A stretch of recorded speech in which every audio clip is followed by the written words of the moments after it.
This is Lewis Hart for Boxing Social in association with Empire Fight Store. Delighted to be joined with the reigning British heavyweight champion, Mr. Fabio Wardley. Been a couple of weeks now since Saudi Arabia knocking out David Adeleye. Other than that, mate, how's things been? Sort of out of camp now and just enjoying your time, I can imagine. Yeah, everything's been good to be fair. Just been enjoying some downtime, chilling out, a little holiday here and there, just getting away, but back into the swing of things for the most part now. So just cracking on, looking up and seeing what's going on next. Does it sort of feel a little bit better that you've got one in sort of towards the last quarter of the year? Don't have to worry about Christmas, or you can enjoy it. Yeah, it does. Yeah, it does. Like I always fight usually before Christmas, but sometimes like, it's a few weeks into December or whatever, Mhm. and you don't get to enjoy Christmas all the same and that. So it's nice to kind of get one ticked off and know I've got the end of the year off. Yeah, absolutely, definitely. Well, we'll go on to the David Adelaide knockout. A lot of heated back and forth between the two of you. All got sort of settled by yourself on as chief of sport of Fury and Ngannou. Reflecting on that performance, how delighted were you with how it all went with getting the knockout as well and your performance? Yeah, it went all according to plan, to be honest. All went very much according to plan. Exactly how we envisioned it, exactly how we drilled it. Everything was falling into place perfectly. I boxed really well, completely outboxed him, and then got the finish on the end. So it was everything I wanted in one fight, really. How important was it for yourself to provide such a massive statement on the biggest stage now for yourself? Um, now you've got a lot of leverage on you. Stock's risen massively after that performance. Yeah, I think that's the thing, isn't it? It was on that stage, on that occasion, showing the difference and showing the levels and showing that I'm in a completely different place to him and a lot of the other boxers around at the moment that are calling my name and whatever else that I'm tested, I'm proven, I'm tried, I've done it all over. So just using the biggest stage to kind of show that off as well was what we wanted to accomplish that night, but we got away with that quite nicely. Does it feel nice that now you're finally getting the respect you deserve in a sense? Because obviously, a lot of the tag for your career was obviously not much of an amateur background, this and that's always sort of that made a lot of people bet against you now. But when you keep fighting these guys like Nathan Gorman, David Adelaide, and knocking them out, you're now proving that I don't need this experience. I do the talking with the hands, no matter what experience I've got.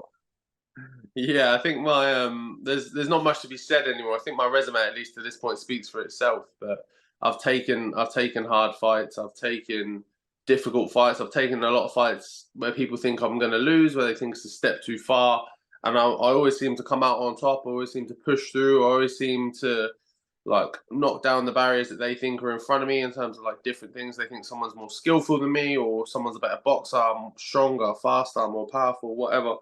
I always find a way to prove all that wrong. What was your experience of Saudi Arabia the whole week? I was there and it was just complete madness. More of the same for you, more the same for yourself when you were fighting. Yeah, yeah, very much. It was a wild experience, a great one. Obviously, it's probably one of the busiest fight weeks I've ever had as well. There was lot of different events going on, a lot of different things that they put on and stuff that they wanted you to attend, but they were all such like a massive spectacle and such big events. But it was just a fantastic experience all the way through. Vegas has been the mecca of boxing where everyone wants to go to now, and a lot of fighters' careers has always been the dream to fight in Vegas, and it will still remain that way. But do you definitely see a new future in Saudi Arabia where there'll definitely be more? Obviously, we see 23rd of December, but there'll be more and more big fights going over there, especially with your experience. Yeah, definitely. It seems like that's the way they're heading with it. It's obviously up to them if they want to maintain the pace and keep it up. But they show no signs of slowing down at the moment. They want to stick on bigger cards with bigger events and get more of the big names over there and the stars of the sport. So it can only just get bigger and better from here, I think. Definitely. Well, we'll touch back on the David Adelaide fight, but not the fight itself, but what happened after the fight. Immediately after you stopped him, he did push the ref, punched him, and then he did do a couple post fight interviews where he was sort of downplaying your power in a sense. What did you make of that? Yeah, it's a funny one. It's a funny one to do when you was just sparked out on the floor, and then you want to try and downplay the power of the person that did that. But I don't know. I think that's all he knows really is to do that, is to behave like that, is to talk like that and act like that. There's no real sense of, oh, you know what? I think I just lost. I need to kind of go back to the drawing board, have a look at some things, and come back stronger and stuff. There's never any of that. It's just excuses. It's, oh no, this happened, that happened. If this hadn't, oh, if that, and then this, and it's just sometimes just look at yourself and go, actually, hang on, I wasn't good enough, and that's the same thing I was telling him all the way through the build-up. You're not good enough to beat me. And with the build up, we'll get into the red carpet and everything that happened in a minute. But obviously, there was a lot of back and forth between you two, and it sort of stemmed from the whole a lot of the start of this year. Was there ever a point? Was it hard to try and keep you cool? Because you did keep you cool for a lot of the point. Hmm. Was that a difficult thing to try and keep calm and know that, listen, the talking will be done in the ring?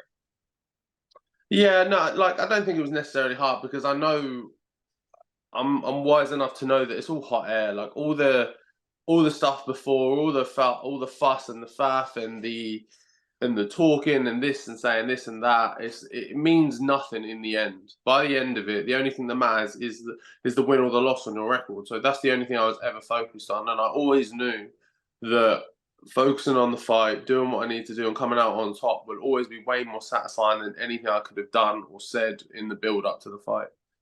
Definitely. Well, we'll get into the red carpet and everything that happened there. The whole situation after it, the carnage, and obviously yourself being cut, came out after with an article with the Sun of how bad the cut actually was and how much it affected you. How worrying was it when it first initially happened? When obviously the whole scuffle happened, and you realised you were cut. What was the sort of initial feeling and the worries for you dealing with that, and know you had a fight in 6 or 7 weeks time?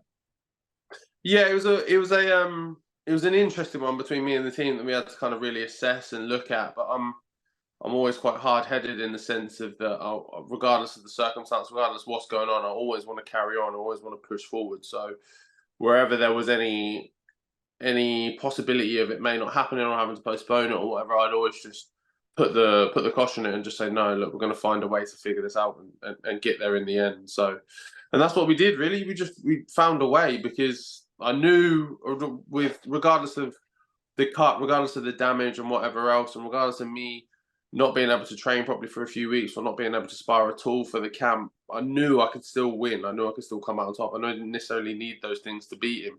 I knew I was a smarter boxer, and on the night I could come out on top.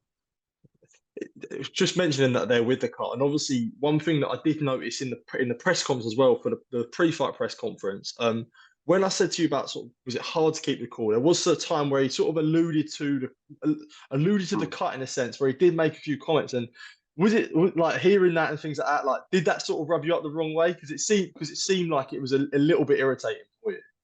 Yeah, slightly, but at the same time, I realised that was his like because it tried all the way through in the build up to get something out of me, to get a rise, to rile me in some sense, and I could tell that was a last ditch attempt of just throwing the last thing at the wall and seeing what you can get a hold of, and like, I realised that very quickly after. So no, it didn't. It annoyed me slightly in the moment, but soon after, you could very quickly identify what it was. And with when it comes to training and dealing with it and not being able to spar, not necessarily on a physical sense, but on a mental sense, sort of dealing with all these things. For the biggest fight of your career so far, it's probably not the things that you really, really want to be dealing with. So, how much of a mental barrier is that, sort of for yourself to overcome that adversity and that mental barrier to keep pushing forward? How strong was that for you that you needed to sort of overcome that barrier and dealing with it really mentally? Yeah, I think that was the biggest thing was just mentally keeping a hold of everything, mentally keeping a lid on everything, keeping everything in line, keeping everything focused on how it needs to be, keeping my training in place. I think just me sticking to a strict kind of training schedule and just making sure I'm focused and on point kept me almost distracted from my brain wondering too much about other things and bits and bobs. I was just knowing that if I push myself in these sessions, I'm gonna come out on top. Everything's gonna be in place where it needs it. And as things were going on, things were falling into place. Like I said, I didn't get to spar the whole camp. I sparred I had a week's worth of sparring right at the end. But that did its job as well of giving me that confidence and reassurance that yep, I'm still on the ball. Everything's still where it needs to be. I'm sparring well, even though I haven't sparred for weeks and weeks. So everything was still in a really good place. Was there ever points where it did get hard though, where you thought like fucking hell, like this is really, really going to be a struggle here? I don't. There was days where it was frustrating, definitely.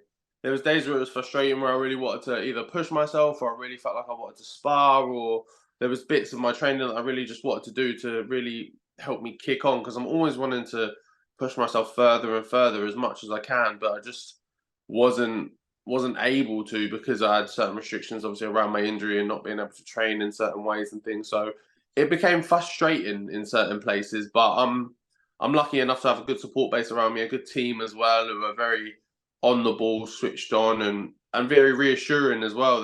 We're all very much on the same page of, look, just stick to the plan. This is the plan, and as long as we do what we've set out to do all the way through and tick all the boxes, you're going to come out on top.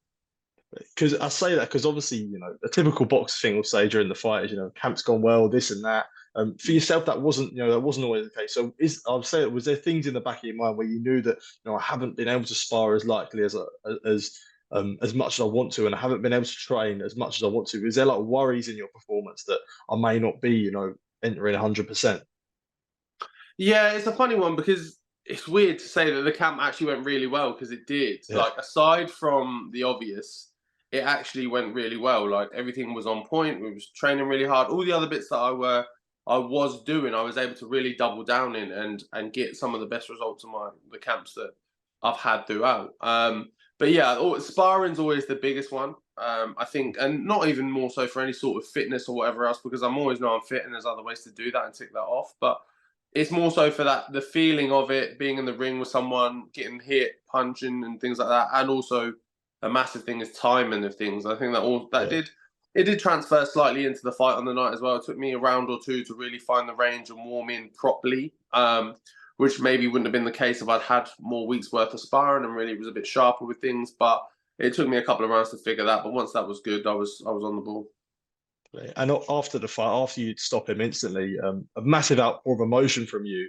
Do you feel like that was after all the stress of what happened in that Mm. camp? That now that all at that moment when you're with, your training team, you're with Ben.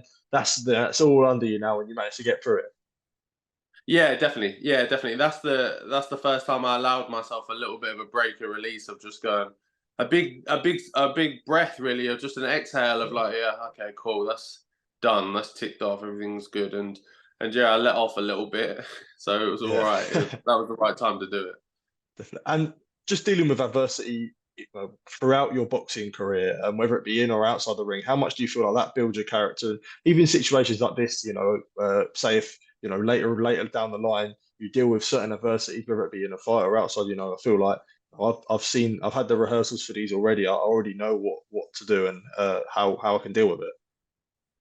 Yeah, that's the thing. There's no replacement for experience, because you go through something, you do it, and you tick off, but then in your head, there's a level of security almost that, hey, I went through it. It was rough, but I come through it, and I know I can do it now, and I know I'm better for it. And if that problem arises again in the future in whatever way, I've got evidence that I've ticked it off before and that I can do it again. So when things like that come up in future, if they do or whatever, it's not going to be the same kind of worry or questions, because I can look back on this camp and other issues I've had in other camps and things, and go, no, no, no, I've done this before. We know what to do.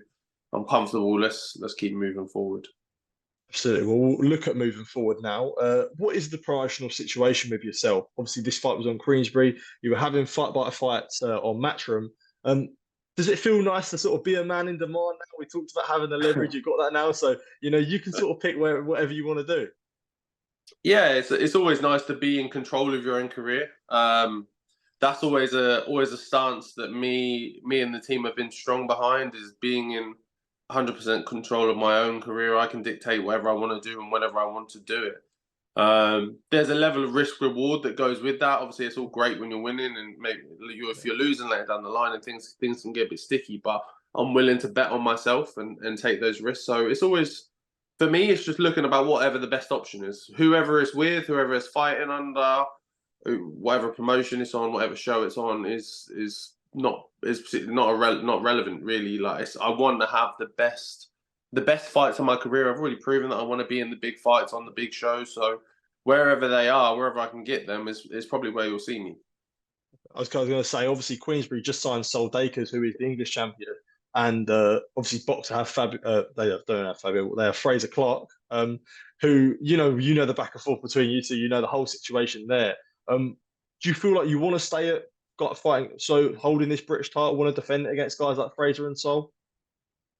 Yeah, I think I've got one more left at British level if I want to. There is other opportunities for me to step up as well, so maybe I'll do those. But if I do stay at British level, I'll probably only do one more. So there's no rush for that. I don't have to do it immediately, but I probably will defend it one more time and then really kick on, and that will set me off to move on to much bigger things. Do you feel like the Frazer Clarke fight would be, if you had to pick, that would be the best one because of all the back and forth? He was on the ring apron after the fight, trying to sort of goad you a little bit. Do you feel like that one's already got the plain narrative where you two can fight and make good money for it as well? Yeah, that's the thing. I think that fight's already half built. Obviously, with the purse bids and everything that went on there, and then there's been a consistent bit of back and forth from me and Frazer over or probably about a year or two now. So that one's already half simmering, and that's the one everyone asked me about when everyone's talking about and what the one they want to do. So that's the most likely of the two to happen. But it's never a guarantee. Like you say, he is with Boxer, so if as long as they're willing to work and we're able to put something together, then it's easy enough to be done. And sticking on topics of the heavyweight division, we do see December the 23rd is a massive date to be announced in a couple of hours now. Anthony Joshua taking on Otto Wallin, and Deontay Wilder taking on Joseph Parker, as well as a list of many heavyweight fights that I'm sure you've got your eyes on. What do you make of that card as a whole? What do you make of it? Yeah, it's a crazy card. Crazy card. There's some massive fights and there's some massive names. You never know who's guaranteed to be on there until kind of we see the proper release, which I think is going on later today. But like it just goes to show again what more the kind of the mindset that the Saudis have of just making it bigger and better, like just making these massive shows. Like I don't think there was ever a time really where we thought we'd get AJ and Wilder on the same card, like probably fighting each other, but even fighting someone different. There was no point where you think you'd ever see those two on the same card, and now we're getting it. So it's like I say, it just goes to show where the Saudis have got their heads at and what they want to do with the sport. So it's going to be a crazy one to watch. Yeah, another thing I did just want to ask you, just for a last one, you obviously have worked with Ben Davison. You've worked with Ben Davison for this fight against Otto Wallin. Anthony Joshua will be working with Ben Davison. It's been reported that Ben's been around the strategies for the last couple of fights. What do you make of that whole link up? I think it's great. Like I've had Ben. Ben's been a constant fixture in my team, a solid base for I don't know, maybe coming up to about 2 years now. And I've felt myself come on leaps and bounds, and I've been able to adapt and learn so many new things, and like I like look at boxing slightly differently. And I think especially with where AJ is at this kind of crossroads in his career, I think this kind of fresh look, not at himself as a boxer, but at boxing, is an ideal move, to be honest. I think he'll really reap the benefits from it, and he must be, because if he says he's been working with him kind of in the background for however long in the past, and now has made the decision to make it a full switch and move it all over. He must be confident in Ben's abilities. Absolutely. Fabio, I just want to say thank you for taking time to speak to me. Appreciate it. I know you're very busy at the moment, man in demand, so I appreciate taking time to speak to you, mate. Anytime, mate. Anytime. Top man. Thank you, mate.